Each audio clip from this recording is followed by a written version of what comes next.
Smo na Maria-Hilfe-Straße na Dunaju, en četrti najbolj trgovsko urejeni ulici avstrijskega glavnega mesta.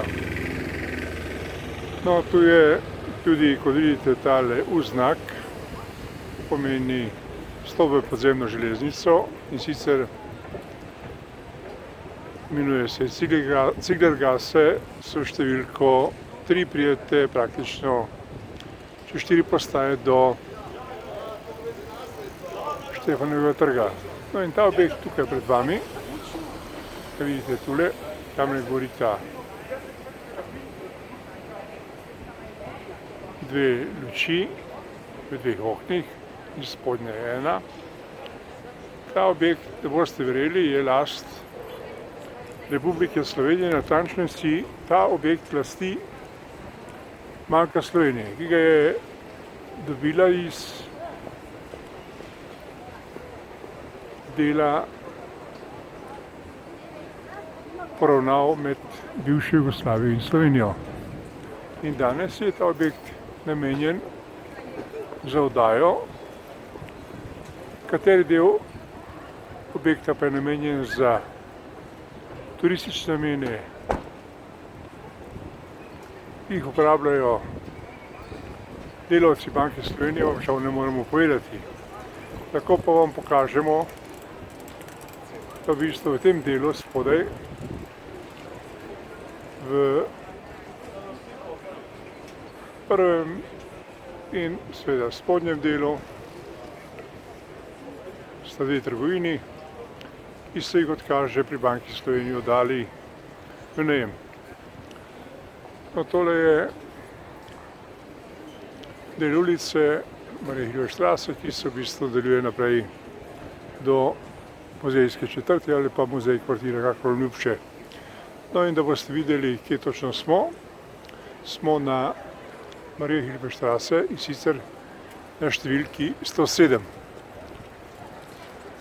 In ta hiša je last Republike Slovenije. Seveda pa si jo, kot rečeno, lasti Banka Slovenije, in zdajle, namesto da bi mi imeli tukaj različne predstavitve in prodajo svojih izdelkov, se danes prodaja v teh izdelkih, v teh trgovinah tole. No, in da boste videli, da smo res na Maria-Hilfe-Straße, boste si lahko s tem posnetkom ogledali to številko, kot to naše sporočilo tudi potrjuje. Tak je objekt iz pogleda na vstopna vrata, ki so tukaj. In tukaj so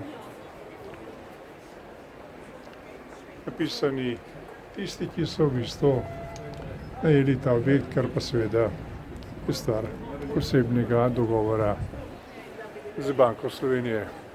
Res čudno dejanje. No, mi se bomo zdaj pomagnili, da to je ta, milo rečeno, ne prav zanimiva trgovina, ki pa smo jo v bistvu podali v najem nekomu, ki prodaja nepomembne izdelke. Mi pa v bistvu praktično na Dunaju ne znamo storiti nobenega velikega koraka. In tule bomo pokazali, da smo res na podzemni železnici Zieglergasse, in še en pogled na to našo in vašo lastnino, ki si jo lasti Banka Slovenije. Recite, v kakšni državi živite in kdo jo vodi.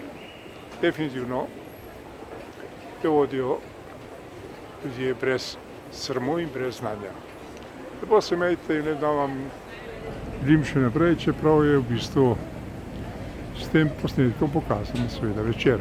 Nasvidenje.